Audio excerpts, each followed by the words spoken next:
Boa noite. Um país cada vez mais bélico.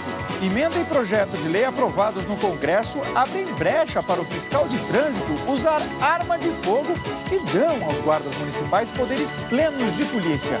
E veja também nesta edição. Passa de 570 o número de mortos na faixa de Gaza. E o presidente da ONU vai pessoalmente à região do conflito para tentar um cessar-fogo.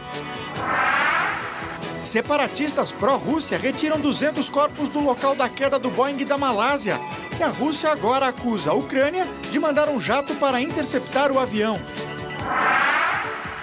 Ativistas da Copa acusados de preparar explosivos pedem asilo no consulado do Uruguai, no Rio de Janeiro.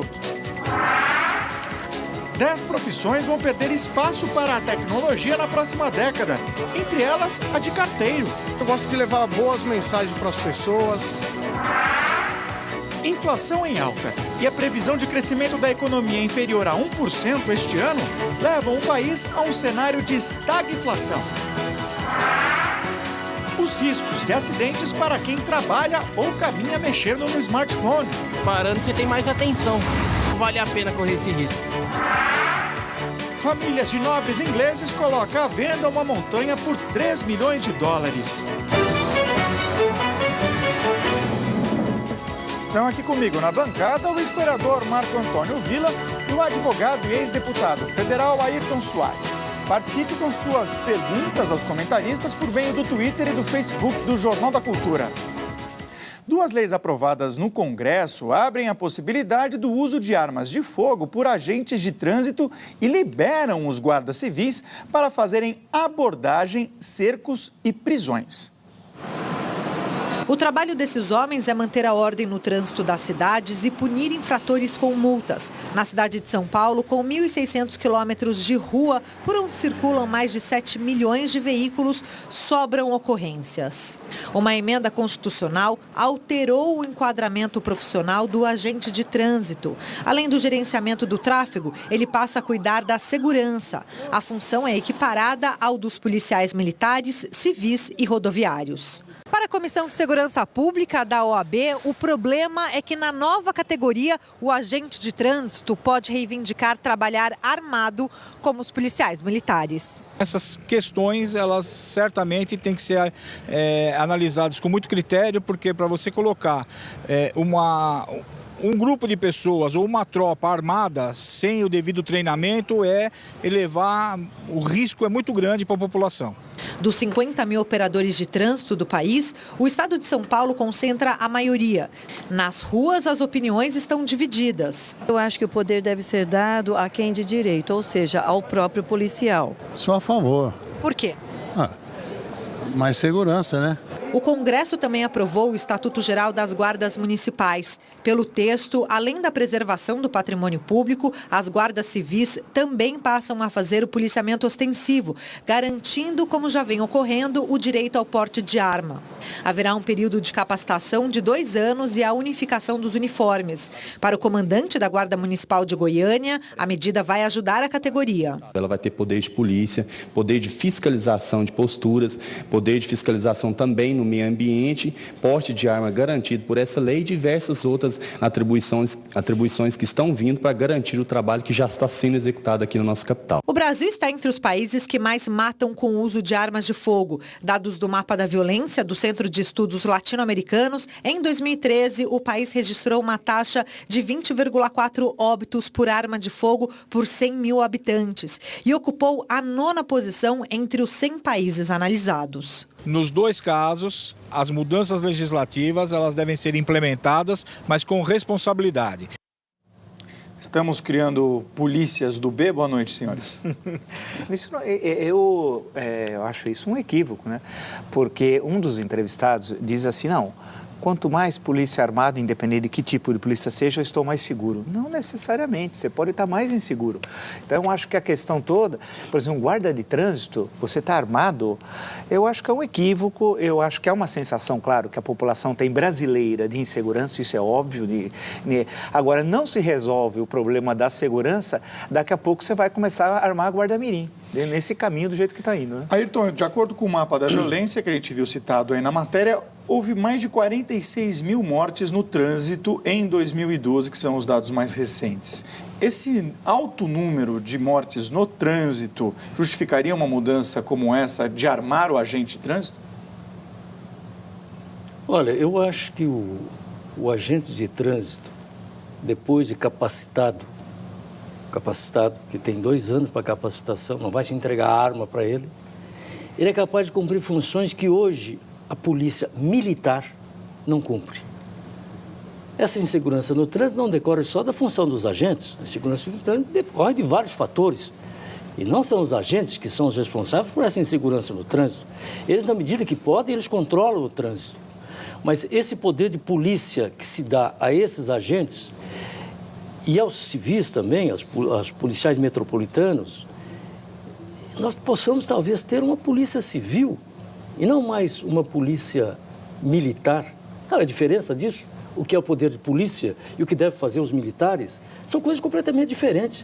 Eu acho que se nós tivermos condições de ter policiais civis, que podem surgir desses agentes, ou da Guarda Civil Metropolitana, que hoje são agentes que não podem usar arma e nem detêm esses poderes todos para cuidar da ordem pública, acho que pode ser um grande avanço. E acho que 3/5 do Congresso Nacional, tendo aprovado isso, é uma maioria que deve ter examinado com cuidado o que significava essa emenda constitucional. Então, eu quero dar um voto de confiança para que possa haver realmente o surgimento de uma polícia civil verdadeiramente comprometida com a sociedade, proteção da sociedade, e não de uma polícia militar que está impregnada com métodos de guerra para enfrentar o crime. O Wellington Santana pergunta pelo Facebook, Vila, se não parece estranho que, num suposto Estado democrático de direito, as instituições estejam se militarizando? Eu acho um equívoco. Guarda Civil Metropolitana, nós temos quase 5.600 municípios do Brasil, armada e com esses poderes, aquele coronelzinho local, naquela pequena cidade do interior, com uma guarda civil que vai ser seu exército particular, prepare-se. Essa aprovação dessa emenda foi um equívoco. O Congresso tem gente que aprova sem ler. Bem, tem ministro do Supremo Tribunal Federal que dá despacho sem ler, né? Quanto mais imaginar um congressista, que muitas vezes está de passagem por ali, quer ir embora para a sua base, como eles chamam. Eu acho um grave equívoco. Nós vamos ver o que vai acontecer em pequenas cidades, especialmente, do interior brasileiro. Mas eu não sei se 3/5 do Congresso comete equívoco. 3/5. Tem uma grande parte lá que está equivocada. Mas é um quórum substancial, né? É um quórum que tem um peso, né? Então, eu acho que essa solução pode ser o caminho. A capacitação desses policiais é a grande tarefa. Torná-los policiais civis. Só uma questãozinha, Ricardo. Eu não quero polemizar sobre os 3/5. Não, mas já estamos. Faz parte da essência do nosso jornal. Só que vamos rapidamente. Agora, a Constituinte, que era diferente, provou cada coisa na nossa Constituição, que é a melhor de todas. Então, se a Constituição de 88 é a melhor, vocês não imaginam as piores que nós já tivemos, desde 1824, que foi a primeira. Então, tem as coisas mais exóticas.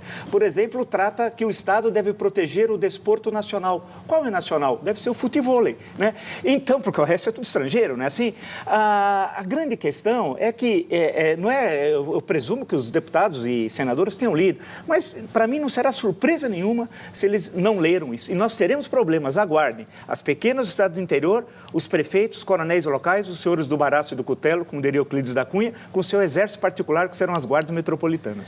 Mais de 105 milhões de brasileiros têm acesso à internet e muitos já descobriram as vantagens de fazer compras sem sair de casa. O problema é a insistência de criminosos em aplicar velhos golpes e fazer novas vítimas. Apesar de usar cada vez mais os cartões de crédito e débito na hora das compras, o consumidor ainda é negligente com a segurança. Muitas vezes, nem a senha é protegida como deveria. Tenho o costume de anotar na mão. Mas a maioria das fraudes ocorre quando os cartões são usados na internet. No Brasil, a cada 100 pessoas que fazem compras online, 3 são vítimas de algum tipo de fraude. Os golpistas mandam mensagens atraentes. De conta, de bancos, de para tu receber brindes, spam. Só quando você abre ali os anexos é que você tem a certeza que é um golpe, mas aí muitas vezes já é tarde. Responder a e-mails que solicitam dados bancários, acessar sites de bancos ou fazer compras online, utilizando computadores compartilhados, facilitam a ação de criminosos na internet.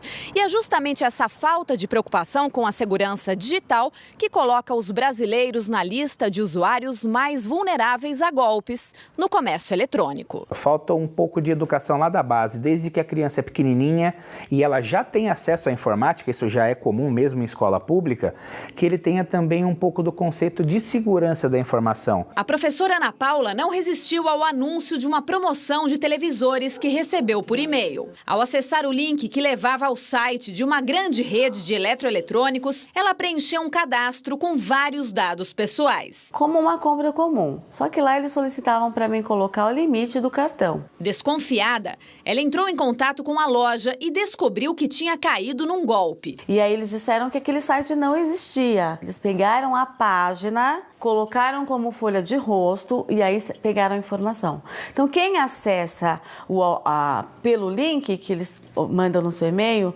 jamais desconfia que não é. Na hora de cancelar o cartão, a surpresa. Mais de 30 compras realizadas. Cuidados como instalar um bom antivírus e manter o sistema operacional atualizado podem ajudar, mas a melhor maneira de se proteger é ficar atento. Se você percebeu que tem uma página que não lhe parece muito confiável, feche esse computador, porque uma vez que você coloca essas informações, você pode ter quase que certeza que seus dados serão violados.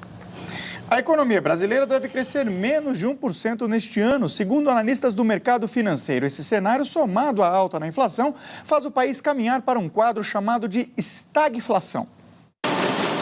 O ritmo da máquina nesta fábrica de pentes e escovas engana. A produção nesta empresa desacelerou e o faturamento caiu 15% em junho. Falta de demanda e estoques em alta. O problema se reflete na geração de empregos. O trabalhador observa que o número de empregos diminui. Ele observa que a produção está caindo e ele poderá ser candidato a ser dispensado. O que ele faz? Ele se resguarda, ele deixa de comprar, passa a comprar só o necessário. Repor a despensa de casa também não está fácil. O consumidor olha e o carrinho continua vazio. Mais dinheiro no bolso para pagar as mesmas coisas que eu comprava antes com menos. A mistura destes ingredientes, inflação em alta, produção e geração de empregos em baixa, introduziu no cardápio da economia um novo prato, indigesto e de nome estranho: estagflação. Estagflação é um acrônimo, tá? Que é uma junção da palavra estagnação e a palavra inflação. O termo foi criado nos anos 70 para descrever a economia mundial depois do choque do petróleo, quando o reajuste dos combustíveis provocou elevação repentina de custos, que fez a inflação aproximar-se de 10% ao ano em alguns países. O IPCA, Índice Oficial de Inflação do Brasil, atingiu em junho 6,52% no acumulado em 12 meses, acima do teto da meta do governo, que é de 6,5% para este ano. O índice mais recente da atividade econômica, uma espécie de termômetro da produção no país, recuou 0,18% em maio, na comparação com o mês anterior. Os números afetaram a estimativa de crescimento da economia brasileira para este ano, que pela primeira vez ficou abaixo de 1%, conforme boletim divulgado pelo Banco Central. No ano passado, o Brasil cresceu 2,5%. Este economista afirma que o cenário de estagflação não está configurado, mas ganha corpo também pela falta de confiança dos investidores e da própria população. Não adianta você dizer que a inflação está sob controle se a cada quinzena ou a cada mês que a população vai no supermercado e o preço que ele pagou no mês anterior está diferente ou está mais caro do que está pagando nesse mês. É uma sinuca de bico, né? Porque de um lado tem que subir juros para controlar a inflação, mas isso gera uma estagnação ainda maior. Só a gasolina, que tem um preço controlado pela Petrobras justamente para não pressionar ainda mais a inflação, está defasada em 5%. Espera-se que em algum momento, uma questão de tempo, se dê esse reajuste. Tem como sair dessa sinuca de bico, na opinião de vocês? É difícil. O setor elétrico, por exemplo, tem um rombo, ninguém conseguiu estimar o valor, mas o mínimo, o valor, 25 bi, graças à irresponsabilidade daquela baixa da tarifa, expansão da linha branca e o Tesouro subsidiando as empresas. Foi uma catástrofe feita aos últimos 2, 3 anos e tal. A situação é muito grave, porque na hora que você começar a liberar os preços das tarifas públicas e passar pela gasolina, a inflação está fora da meta há anos. Está acima da meta. Acima do centro da meta. Centro da meta, só para isso. Deixar claro. Deixar bem claro. Há uma outra coisa importante que é o seguinte, a inflação que aparece, claro, no índice, ela é a média. Agora, se você for olhar em alguns supermercados, alguns alimentos, a parte de perfumaria, etc., você escolhe algumas áreas, você percebe que houve uma disparada. Quem vai, só diz que não aumenta os preços, quem não vai à feira ou ao supermercado. Por outro lado, a economia, basta ver o índice, se vocês olharem, hoje é fácil, está tudo digitalizado na internet. Veja em janeiro ou em dezembro do ano passado, quanto o ministro da Fazenda disse que o Brasil ia crescer nesse ano. A projeção, mais uma vez, totalmente errada. É estilo Felipão a projeção, não acerta uma. Ou seja, a nossa solução, o que nós estamos hoje, vamos crescer menos que 1%, 0,9%, alguns estão estimando. Inclusive, eu tinha dito a semana passada isso daqui, portanto, não é pessimismo, é realismo. Então, nós estamos com uma indústria sucateada, há um processo de desindustrialização, uma ênfase no setor primário. Hoje nós temos uma estrutura neocolonial da economia brasileira. E, é claro, a inflação, em suma, nós passamos um momento muito difícil, e não vão dizer que é mundial, que não é verdade também. Compare com, se quiser comparar com os tais BRICS, ou com os emergentes, compare com a Ásia, com os outros países. Em suma, nós vemos uma situação de desgoverno econômico. Agora, só para concluir, não é estagflação, viu? Na minha leitura de historiador, quando você combina estagnação e inflação, a inflação ela está no mínimo a dois dígitos, né? Quando esse conceito nasceu, que era aplicado ao Brasil nos anos 80 e início dos anos 90, é quando você tinha uma inflação de 2 dígitos a cada mês, muitos de vocês não viram, chegava a ter inflação anual de 4 dígitos, acima de 1000%, e uma estagnação econômica. Agora, apesar de todos os pesares que eu disse, a inflação ela está em 1 dígito anual, né? É uma questão polêmica mesmo. Samuel Pessoa escreveu um artigo recentemente na Folha de São Paulo e usou o termo, por isso que a gente acabou também utilizando aqui. Ayrton, o Robson Santos no Facebook pergunta o seguinte: da forma como está nossa economia, é possível entrarmos em recessão ainda esse ano? Eu aproveito para embutir na pergunta a você também, se o remédio até agora tinha sido alta de juros, ele se tornou um remédio amargo demais, se levarmos em consideração que ele pode levar a uma recessão? Alta de juros não é remédio para nada. Alta de juros é lucro para banqueiro. É lucro para o capital financeiro, é desviar a atividade do país para os lucros bancários e tirar da atividade produtiva. Então, não é por aí. Eu discordo completamente. No ano passado, aqui nesse programa, mais ou menos foi no mês de junho, surgiu de novo essa história da estagflação. Não é? Quais são as características da estagflação? Taxa de desemprego alta, não é o caso. Segundo, taxa de inflação fora da meta. A inflação está dentro da meta, reconhecido por todos. Até não da meta propriamente dita, está lá no limite da meta, que é de 6,5%. E por último, o país pode chegar a um crescimento do PIB de 2%, é o que dizem os últimos analistas que eu li. Eu me lembro muito bem que naquela época se dizia, este ano, 2003, o PIB vai crescer menos de 1%. 2,7%, agora há pouco, 2,5%. 2013. O ano passado. Quer dizer, nós estamos numa campanha eleitoral. Eu já vejo candidatos usando essas teses todas para provar que a causa de tudo isso é o mau governo. É claro que a oposição tem que fazer isso, e faz até com competência, mas não deixamos enganar a esse ponto. Nós estamos vivendo uma situação difícil, mas não estamos nesta fase de estagflação, porque isso é uma coisa...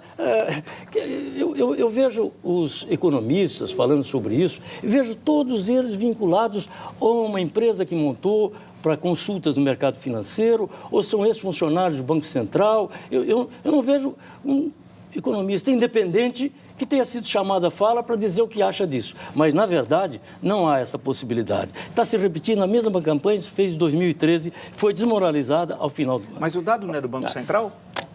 Não, é a projeção do mercado. E o Banco Central? Não, o Banco Central também faz sondagens ao mercado, se chama Boletim Focus, mas não é esse. Mas 0,9. Lembrar que é uma situação muito grave da economia. Aí eu vou falar de novo? Não, você já falou bastante. Porque ele abre e fecha. O espaço aqui é sempre democrático. Tá bom. Vamos tocar o jornal. Tá bom. Passa de 570 o número de mortos no avanço israelense sobre a faixa de Gaza. Eu converso com a repórter Luísa Moraes, que vai dar mais informações sobre o conflito. Boa noite, Luísa. Nós tivemos hoje as manifestações do presidente Barack Obama e do o secretário-geral da ONU, Ban Ki-moon, não? O que eles disseram? Boa noite, Ricardo. Boa noite a todos. Tanto o presidente dos Estados Unidos, Barack Obama, quanto o secretário-geral da ONU, Ban Ki-moon, pediram um imediato cessar-fogo e o fim das hostilidades desta crise que completou 2 semanas.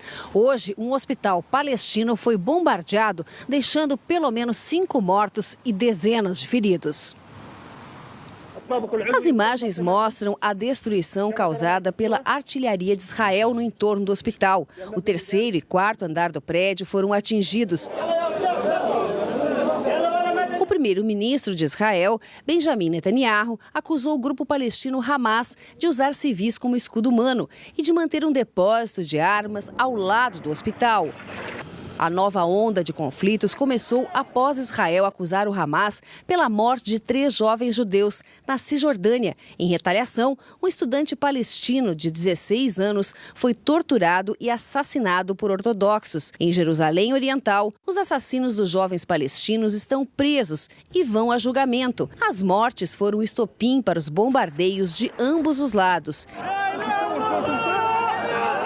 Em 14 dias de confrontos, 27 israelenses e mais de 540 palestinos morreram. O domingo foi o mais sangrento do confronto, com mais de 140 mortos na cidade de Gaza, a maioria civis. O Hamas informou que fez um soldado israelense refém.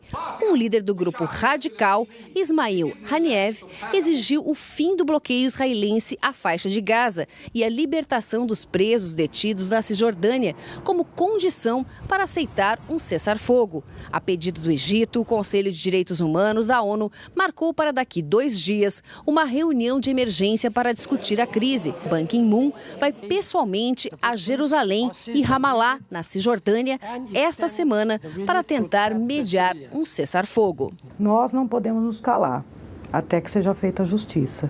E justiça significa o povo palestino ter reconhecidos os seus direitos, inclusive o direito de retorno às suas terras das quais foram expulsos. Do momento em que os mísseis vindos da faixa de Gaza pararem de atingir Israel de uma vez por todas e os túneis, as ameaças que existem à infiltração de terroristas no Estado de Israel forem desmantelados, eu tenho certeza absoluta que Israel aceita um cessar-fogo. Eu converso agora com o professor de Direito e de Relações Internacionais da FAAP, Marcos Vinícius de Freitas. Professor, boa noite. Boa noite. A gente pode imaginar o que depende exatamente nesse momento um cessar-fogo de ambas as partes para que se poupem vidas? A situação é complicada porque você tem de um lado uma hostilidade ao Estado de Israel e o Estado de Israel que para sobreviver precisa ali lançar muitas vezes de ofensivas maiores do que a proporção em determinadas situações. O que é necessário para que você chegue ali a uma resolução é que o conflito termine baseado num acordo mútuo de não agressão de ambas as partes. Por um lado, o Hamas precisa reconhecer a existência do Estado de Israel, e não somente o Hamas, mas todos os países ao redor nesse sentido, e o Estado de Israel tem de aceitar ali a convivência da Palestina, a própria existência da Palestina com aquilo que havia sido acordado antes da expansão e dos assentamentos judaicos. Agora, está muito claro que o objetivo dessa operação é a eliminação dos túneis e dos locais, dos comandos centrais, de onde estão sendo emitidos, onde estão sendo lançados esses mísseis. E eu acredito que até o momento em que o primeiro-ministro Netanyahu não atingir esse objetivo, enquanto ele não atingir esse objetivo, provavelmente o cessar-fogo não vai acontecer, baseado no histórico de que nos últimos 6 anos, essa é a 3ª vez que isso acontece, e que ele sempre para justamente no momento em que atinge o seu objetivo. objetivo nesse momento, então, seria acabar com os túneis por onde o Hamas, então, recebe armas e repassa isso? Esse é o objetivo principal, porque não podemos esquecer que diariamente a estatística afirma que mais de 100 mísseis têm sido lançados contra o Estado de Israel, e esse lançamento é o que prejudica muitas vidas. Agora, a gente sempre vê um balanço estranho, né? Porque morrem muitos palestinos e poucos do Estado de Israel, poucos judeus nessa situação, mas isso se deve também à questão da concentração, a elevada concentração humana que existe na faixa de Gaza, que tem mais ou menos 1,5 milhão de habitantes, e isso faz com que esses números sempre sejam muito grandes de pessoas que morrem, infelizmente, dos dois lados do conflito, mas com um número maior sempre do lado palestino. Muito obrigada pela sua participação no Jornal da Cultura. Eu volto ao estúdio. Ricardo, é com vocês. Obrigado, Luísa. Bom, eu gostaria de começar perguntando para você, Ayrton, se a presença aqui não é de Ban Ki-moon e de John Kerry, o secretário de Estado norte-americano, lá na faixa de Gaza, de fato vai mudar alguma coisa, porque os termos e as condições que estão sendo colocadas nesse cessar-fogo, eles são muito semelhantes àqueles que já tentaram fazer, aqueles termos que estavam na mesa na semana passada e que não chegaram a um acordo para o cessar-fogo. Olha, eu acho que a presença é importante, Eu ouvi um professor falando aí, mas um absurdo. Qual é a causa de todo esse conflito? São os mísseis que os palestinos jogam ali? É isso a causa? Ou a causa é a ocupação militar do território de um povo? Ou a causa é o não cumprimento da resolução da ONU de 67, faz 47 anos que Israel ocupa militarmente o território do povo palestino? Qual é a causa? É a violência com que esse povo é tratado dentro de suas próprias fronteiras. Qual é a causa? É a impossibilidade de se chegar a um acordo porque Israel não para de fazer os assentamentos, que são acampamentos militares nas áreas palestinas. Qual foi o insucesso do Kerry lá? Não conseguiu fazer com que Israel deixasse, e do Obama, deixasse de ampliar as suas colônias, para semear essas colônias em todo o território árabe. Essas são as causas. É uma brincadeira falar. Aliás, como é que esses mísseis entram em Gaza? Se Gaza é cercada de um lado e do outro, se Israel policia terra, mar e ar, como é que entra? Esses mísseis. A justificativa são os túneis. Não, mas tá bom. Aqueles mísseis que você vê que apontam para 30, 40 quilômetros, que atingem outras áreas, não são aqueles que você põe no ombro para atingir tanques. São muito mais possantes e maiores. Tem que ter viaturas que possam lançá-los. Não são lançados da janela de uma igreja, como querem nos fazer acreditar. São lançados por plataformas. Israel sabe disso. Israel sabe como entra. Agora, interessa é tirar aquele povo de lá. Fazer com que eles saiam do seu território, como já fizeram com os atentados de tempos em tempos que acontecem naquela área. Esse é o grande objetivo. A causa desse conflito não é meia dúzia ou 1.000 mísseis que o Hamas, como dizem aí, Israel, joga contra o território israelense. Porque esses mísseis são inofensivos. Existem lá um bloqueio feito pelos americanos que impedem que eles possam atingir os seus objetivos. Felizmente, porque senão teria acontecido muita destruição. Mas já que existe esse bloqueio, por que destruir toda uma área populosa? Por que bombardear dessa forma? Olha, eu vou terminar dizendo o seguinte. Cada vez que eu vejo um tanque daqueles invadindo aquelas terras que são dos árabes, eu fico imaginando como se sentia um francês quando via um tanque alemão invadindo o seu território. Quando sentia um italiano dos partisanos lutando contra a ocupação que, aos poucos, a Alemanha se impôs à Itália. Como se sentiam os africanos, os sul-africanos, que lutavam pela sua autodeterminação e independência contra o racismo. Mandela era terrorista? Quantos negros africanos se postaram numa luta contra os brancos para afastá-los daquela dominação e dar a eles liberdade? Então, esse é o quadro que eu vejo, muito lamentável. Vila Wênio Torres Granel pergunta, com tanta tecnologia bélica, o que justifica as mortes de números de civis? Ele se refere, obviamente, a Gaza. Tem a palavra que ser, está com você. Foram 500 questões históricas levantadas. Então, não dá para misturar a Segunda Guerra Mundial com os acontecimentos de Israel na faixa de Gaza. São assuntos radicalmente distintos. Israel não é um Estado nazista e nem fascista. Portanto, não há comparação. Ponto 2. O professor colocou muito bem a questão. Tem de haver um reconhecimento recíproco entre os Estados. O reconhecimento que cada Estado deve existir. E o Hamas não reconheceu e não reconhecerá nunca o Estado de Israel. Portanto, há um impedimento para haver qualquer possibilidade de paz, diferente da Cisjordânia. Observem que esses acontecimentos são na faixa de Gaza e não na Cisjordânia, que, por sinal, está em silêncio absoluto. Por quê? Porque na Cisjordânia, o governo palestino, o Hamas é adversário, rompeu há anos, fez um acordinho aí, mas, na verdade, descumpriu rapidamente. E nós temos um Estado fundamentalista que, por exemplo, oprime as mulheres, é uma repressão violenta na faixa de Gaza. Portanto, são situações radicalmente distintas. Nós temos um Estado democrático e uma ditadura fundamentalista. Agora, tem de haver um reconhecimento recíproco.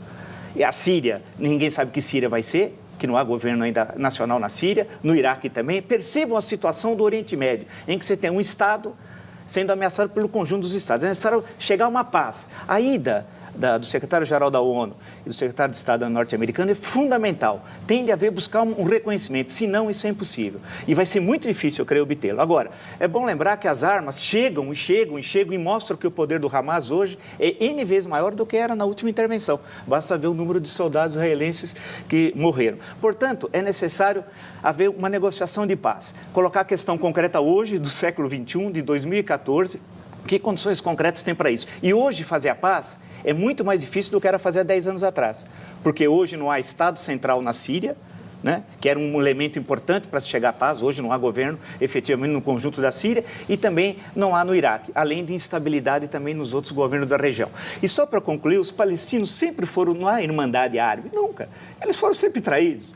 Quando foram na Jordânia, setembro de 1970, podemos lembrar a Síria, podemos lembrar o Egito, podemos lembrar os incidentes do Líbano. Em suma, é uma questão muito complicada e que tem uma forte carga ideológica, panfletária e daqueles que não querem a paz. Só é possível a paz, e concluo dizendo o que o professor disse, um reconhecimento recíproco entre os dois Estados. Isso é o caminho para a paz, senão é guerra. Senhores, nós temos aqui muitas mensagens no Twitter, muitas mensagens no Facebook, e eu quero dizer que nós vamos sempre aqui no Jornal da Cultura respeitar o espírito crítico, mas sempre ouvindo os dois lados, tanto aqui na bancada quanto nas reportagens que nós fizemos e também pela internet. Veja a seguir, ativistas da Copa pedem asilo no consulado do Uruguai no Rio de Janeiro e mais 10 profissões estariam com os dias contados, entre elas a de carteiro.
A advogada e ativista foragida Heloísa Sammy pediu asilo político na Embaixada do Uruguai, no Rio de Janeiro. A prisão dela e de mais 22 pessoas foi decretada por envolvimento em um protesto violento no Rio de Janeiro.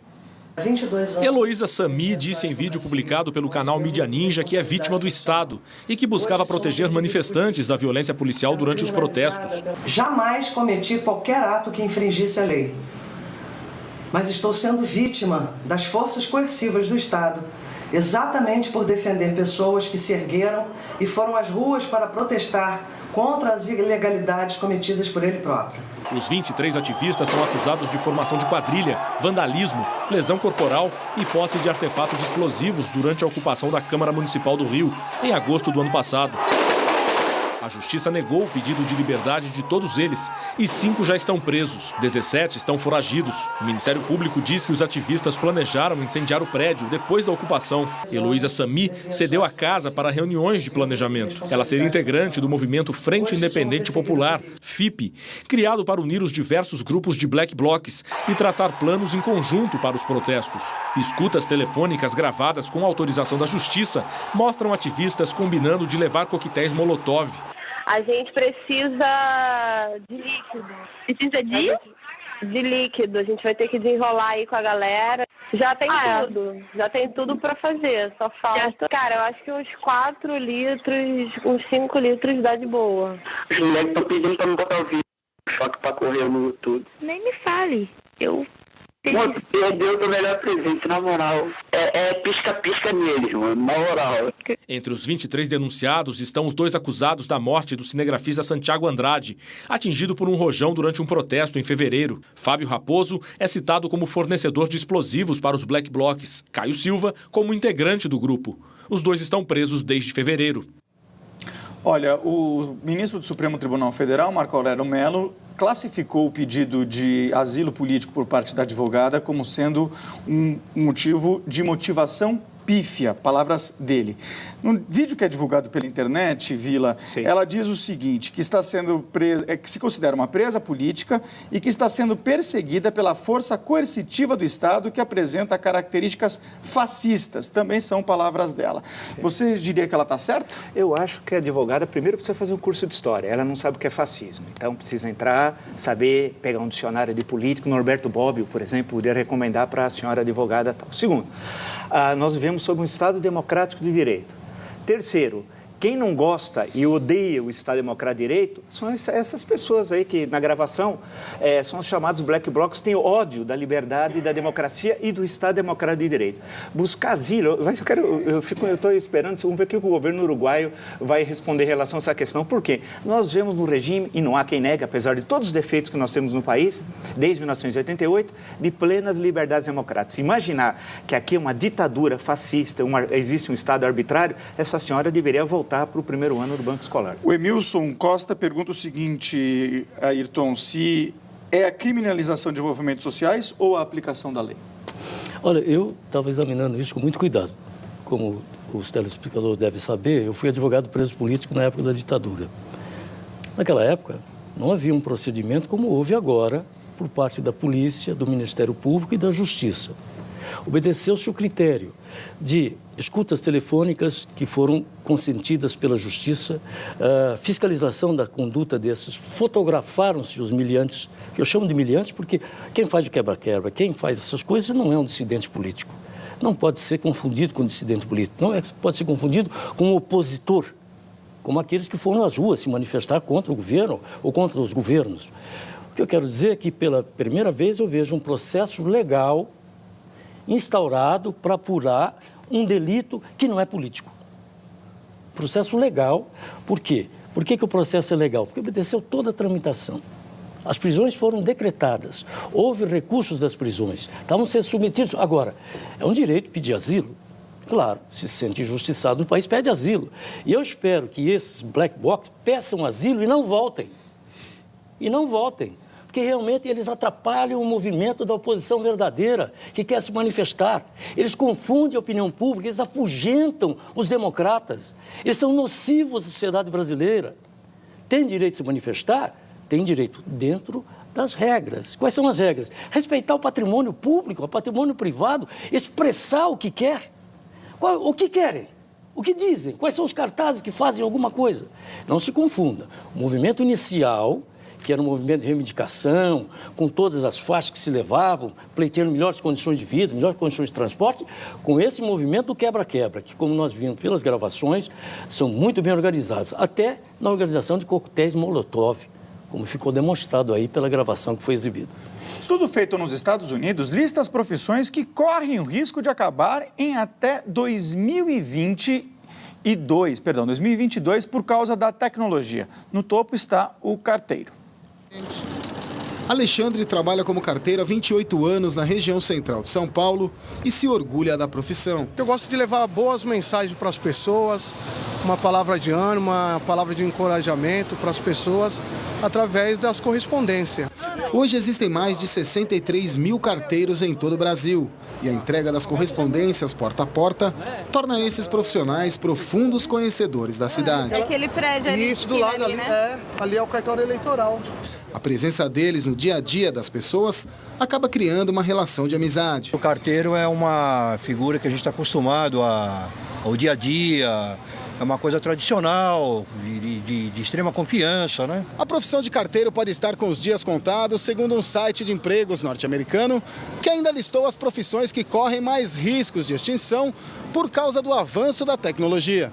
Além dos carteiros, aparecem na lista os trabalhadores rurais, técnicos em leitura de medidores de energia, repórteres de jornais, agentes de viagens e aeromoças. Para este consultor de recursos humanos, a extinção de algumas profissões é um processo natural que acontece com o avanço da tecnologia. O que fazer para essa mão de obra não ficar perdida?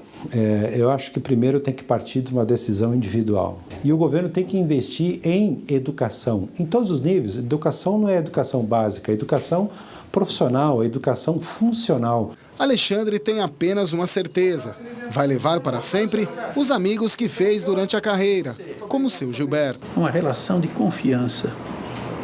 Isso a gente não tem com todas as pessoas, mas temos com ele. Bom, nós estamos falando aí de ameaças ao emprego devido à tecnologia. Agora, a gente deveria zelar por esses empregos e criar mecanismos para mantê-los ou apostar na produtividade e tentar substituí-los por empregos mais qualificados? Você vai mudando. No começo do século XIX, na Inglaterra, teve um movimento, historicamente, o movimento ludista lá do Ned Ludd, que destruía as máquinas, que tirava emprego e tal, né? E o que acontecia? Parece que ia acabar o emprego, ao contrário, as máquinas foram se desenvolvendo, ampliando a produção, exigindo mais trabalhadores e assim por diante. Agora, esses futurólogos americanos, que eu estaria mais nesse tempo, eu acho sempre um problema. Eu lembro um da minha geração, que veio até o Brasil aqui, que eu li, o Herman Kahn. Se a gente for ler o livro hoje, só tem sebo, ele só disse bobagem.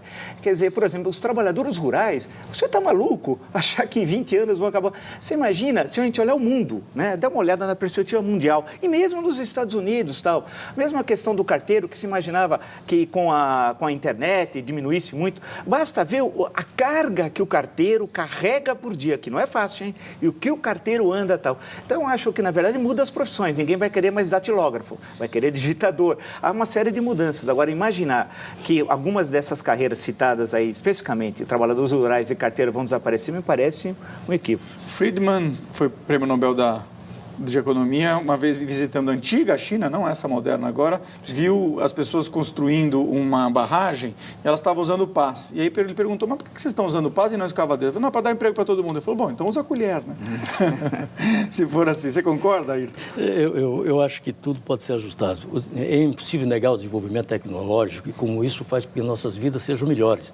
Eu posso passar um e-mail para você que está lá no interior do país, de qualquer outro lugar, isso aí você recebe na hora, essa coisa toda, e pelo processo normal de correspondência, você iria responder, na melhor das hipóteses, 2, 3 dias depois a uma carta, na melhor das hipóteses. Então, esse avanço agora, temos que ajustar. Esses trabalhadores podem suprir outras lacunas na área da comunicação. Um carteiro pode ser designado para outras atividades, ele não vai necessariamente perder o emprego dele. Essa é a grande tarefa, ajustar esse desenvolvimento tecnológico à realidade que existe em várias profissões, fazer com que elas se incorporem a essa tecnologia e possam continuar a exercer uma profissão digna como é a dos carteiros. E veja em instantes, separatistas pró-Rússia recolhem mais de 200 corpos na área onde caiu o avião da Malásia.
Rússia acusou a Ucrânia de ter derrubado o avião da Malásia Airlines com um caça militar. Hoje, os corpos dos passageiros foram retirados do local da queda.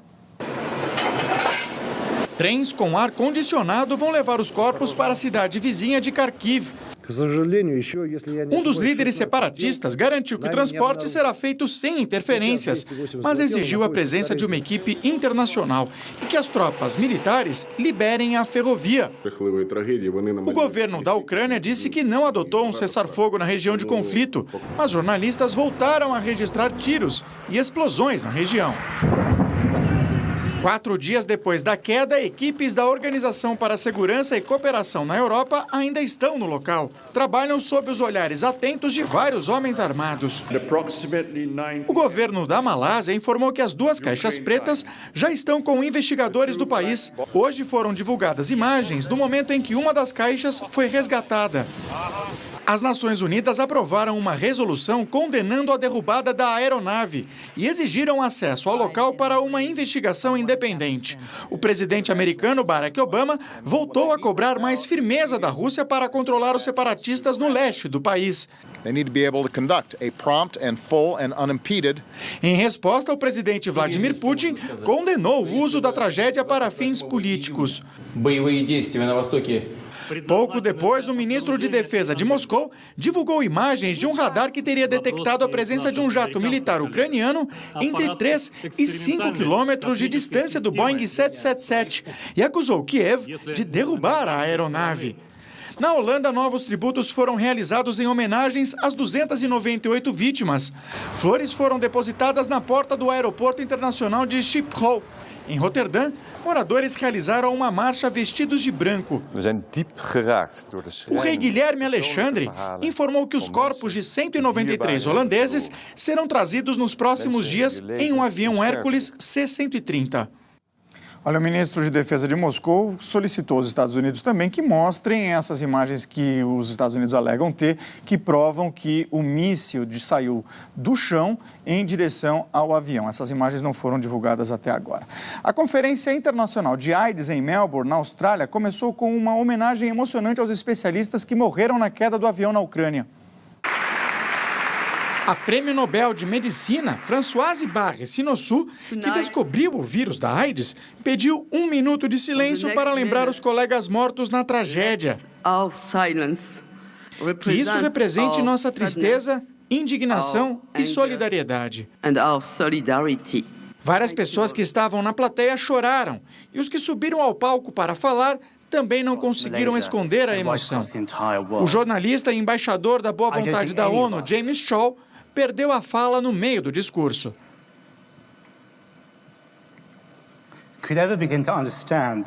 Eu acho que nenhum de nós poderia sequer entender as perdas de nossos amigos e colegas do voo MH17. 6 especialistas, entre eles Joep Land, que presidiu por 2 anos a Sociedade Internacional sobre AIDS, estavam entre as 298 pessoas a bordo. Participantes da conferência amarraram laços vermelhos, símbolo da luta contra a doença, nos painéis dedicados às vítimas da tragédia. Depois das homenagens, especialistas apresentaram os números da AIDS no mundo. Em 2013, o vírus HIV matou 1,5 milhão de pessoas, 11% a menos do que no ano anterior.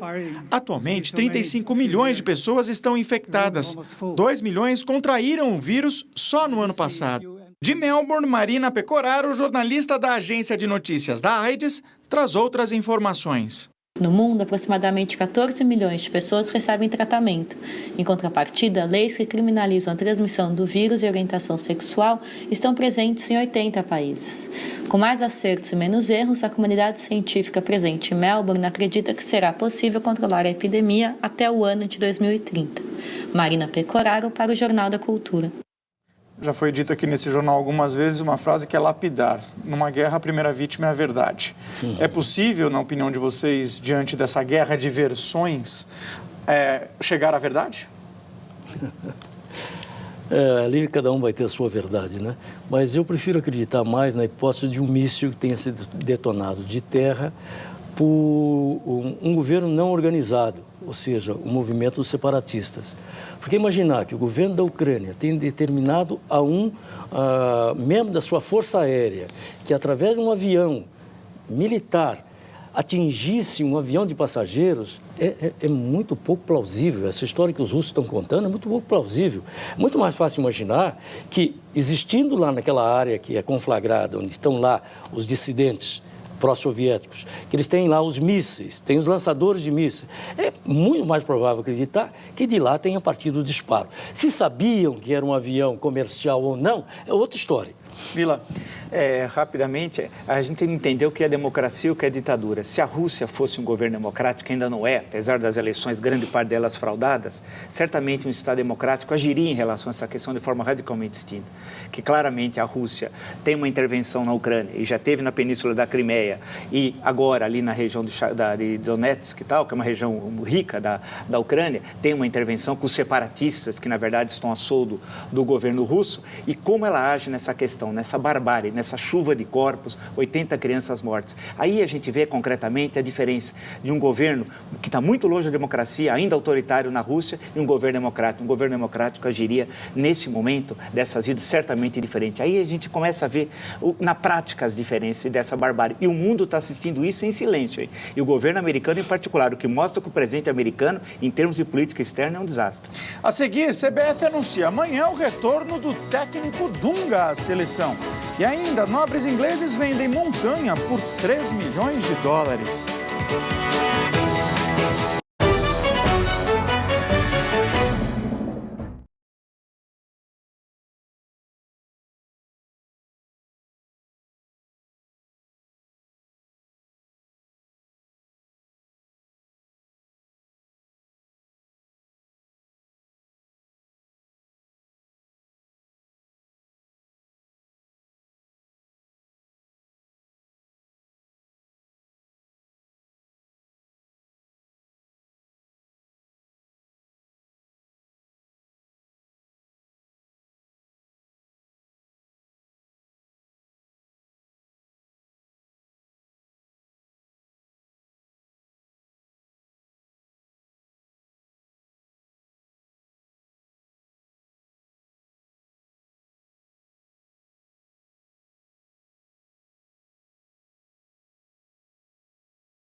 A Itália anunciou que 1.800 imigrantes ilegais foram resgatados no mar do Mediterrâneo só neste final de semana.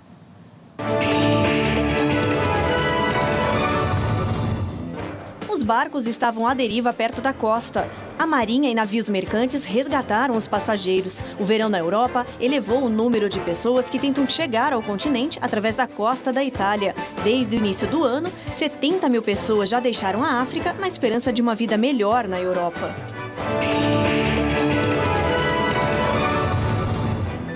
Pelo menos 17 pessoas morreram na passagem de um tufão pela China. O Hamasun perdeu força quando atravessou o sul do país. Mesmo assim, ventos de 170 km por hora e chuva intensa destruíram casas e alagaram ruas. As perdas foram avaliadas em quase 800 milhões de dólares.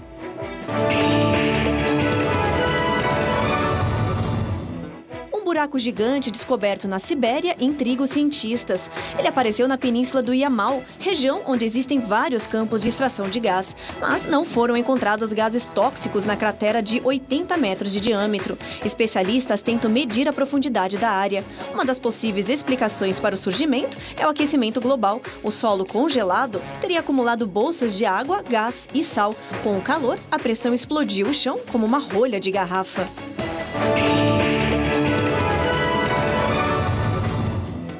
Um nobre inglês colocou uma montanha à venda por 3 milhões de dólares, o equivalente a 6 milhões de reais. Ele estaria arrecadando dinheiro para pagar impostos milionários. O monte de 869 metros de altura e 10 quilômetros quadrados foi cenário de lutas e disputas em séculos passados. Quem comprar o local vai ganhar também o título de Lorde, com direito a criar brasão próprio. Um grupo de montanhistas se uniu para tentar arrecadar o dinheiro. Essas imagens na Itália sempre impressionam por uma questão humanitária, mas um país, principalmente os desenvolvidos, podem simplesmente abrir suas fronteiras? Não, concretamente não. É bonito falar que sim e tal. A Itália cresce zero, entre aspas, há não sei quanto tempo e tal. A grande questão é que você não tem condições. Agora, vai continuar essa migração, que já faz quase uma década do norte da África, e alguns países que nem são do norte da África. É uma tragédia humana. Mas... Eu acho que esses colonizadores têm que criar condições nos países que eles colonizaram para que esses habitantes não tenham que fugir de lá pela fome, pela desgraça, pela miséria. Acho que essa é a tarefa dele e a ONU teria que coordenar o movimento nesse sentido. O país colonizador da África é Itália, quem mais? França, tá bom, vamos lá, vamos manter essas pessoas lá, vamos criar condições para eles viverem lá.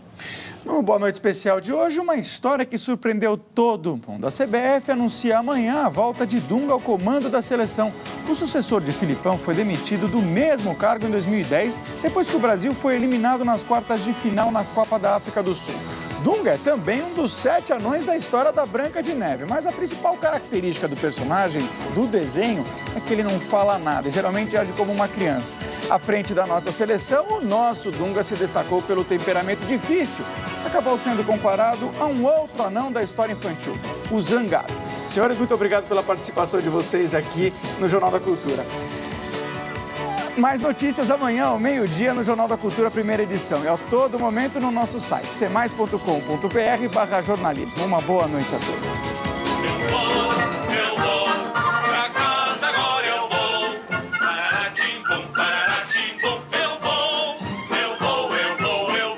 Jornal da Cultura.